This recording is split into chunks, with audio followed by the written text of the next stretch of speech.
Halo guys, perkenalkan nama saya Paulinus Marcelo Romulus dengan NIM 2020-73126, mahasiswa program studi Teknik Sipil Universitas Patimura, Ambon. Nah, pada video kali ini saya akan menjelaskan mengenai likuifaksi tanah. Menurut Tirto ID, likuifaksi adalah fenomena di mana kekuatan dan kekakuan tanah berkurang karena goncangan atau pembebanan lainnya. Likuifaksi terjadi pada tanah jenuh yang ruang partikelnya penuh dengan air. Menurut sumber lain, likuifaksi tanah sering disebut sebagai likuifaksi gempa atau keadaan di mana hilangnya kekuatan tanah, sebaliknya tanah yang tadinya padat menjadi mudah bergeser. Contoh dampak nyata dari likuifaksi tanah adalah gempa bumi yang terjadi di Palu, Sulawesi Tengah pada tahun 2018 silam, di mana gempa bumi tersebut menyebabkan semua bangunan tenggelam dalam lumpur. Fenomena ini terjadi pada tanah yang mengandung banyak air, kemudian terdampak gelombang seismik ketika gempa bumi terjadi. Menurut Britannica, tanah berpasir, berlumpur, dan berkerikil dengan drainase atau saluran pembuangan air yang buruk rentan terhadap likuifaksi. Selain karena faktor alami, likuifaksi tanah dapat pula terjadi karena peledakan, pemadatan tanah, dan proses vibroflotation atau menggunakan alat pengetar untuk mengubah struktur butiran tanah.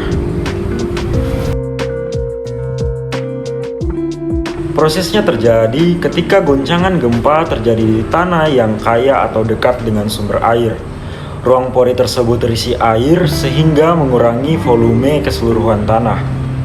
Proses ini meningkatkan tekanan air antara butiran komponen tanah sehingga kemudian butiran tersebut bergerak bebas di antara air dan kehilangan ikatan antara satu dengan yang lain.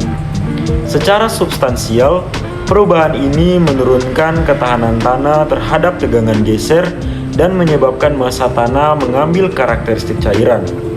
Dalam keadaan cair, tanah mudah berubah bentuk, dan benda berat seperti konstruksi di atasnya dapat rusak karena kehilangan kekuatan yang menopang dari dalam tanah.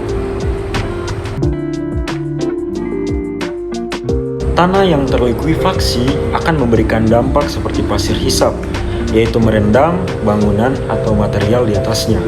Terlebih dapat pula menyebabkan tanah longsor.